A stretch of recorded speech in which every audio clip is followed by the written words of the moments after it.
Febri Adriansyah mengawali karirnya sebagai jaksa di Kejaksaan Negeri Sungai Penuh Jambi sejak tahun 1996. Setelah melenggang ke Gedung Bundar, karir Febri kian moncer dengan mengungkap sejumlah mega korupsi yang menjadi sorotan publik. Kami yakin dapat dipertanggungjawabkan. Febri Adriansyah, pria kelahiran Jakarta berusia 58 tahun ini, menjabat sebagai Jaksa Agung Muda bidang tindak pidana khusus Kejaksaan Agung Republik Indonesia sejak Januari 2022. Sebelumnya, ia menempuh pendidikan ilmu hukum di Universitas Jambi. Kemudian melanjutkan S2 dan S3 di Universitas Airlangga. Karir Febri kemudian kian moncer. Ia didapuk sebagai Kepala Kejaksaan Tinggi Nusa Tenggara Timur. Hingga kemudian melenggang ke Gedung Bundar sebagai Direktur Penyidikan Jampitsus Kejaksaan Agung Republik Indonesia.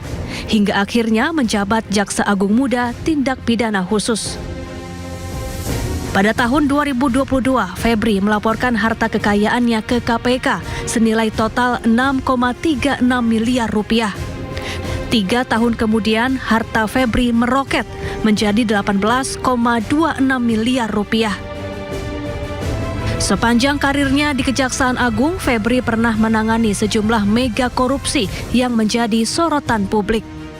Di antaranya korupsi tata niaga timah di PT Timah, pengadaan Chromebook Nadiem Makarim, impor gula Tom Lembong, dan pengelolaan keuangan dan dana investasi PT Asabri. Kemudian korupsi dana investasi PT Asuransi Jiwasraya. 11 Juli 2026, Jaksa Agung Sanitiar Burhanuddin disebut menerima surat pengunduran diri Febri Adriansyah dari jabatan Jampitsus Kejagung. Pengunduran diri dilakukan pasca penggeledahan yang dilakukan polisi di sejumlah lokasi, termasuk rumah pribadi Febri terkait dugaan kasus korupsi. Polisi menemukan emas bernilai fantastis di rumah milik Jampitsus Kejagung Febri Adriansyah di Sentul, Bogor, Jawa Barat. Berdasarkan estimasi harga emas Rp2.650.000 per gram, maka total nilai emas yang ada di rumah Febri mencapai Rp196,1 miliar.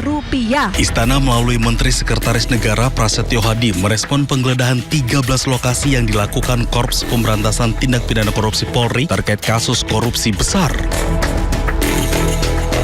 Dalam keterangan pers hari Jumat, Mensesnek tegaskan Presiden Prabowo Subianto memiliki komitmen yang sangat kuat dalam pemberantasan korupsi. Prasetyo Hadi juga katakan bahwa pemerintah menghormati setiap proses hukum yang sedang dilaksanakan oleh aparat penegak hukum, dalam hal ini kepolisian. Pemerintah juga menjunjung tinggi asas praduga tak bersalah sehingga terhindar dari spekulasi maupun penilaian yang tidak produktif.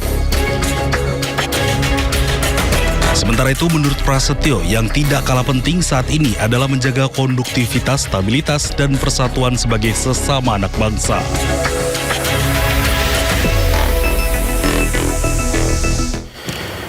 Presiden Prabowo Subianto sentil pejabat Polri hingga Kejaksaan dalam acara peresmian bendungan Meninting di Lombok Barat, NTB pada hari Jumat.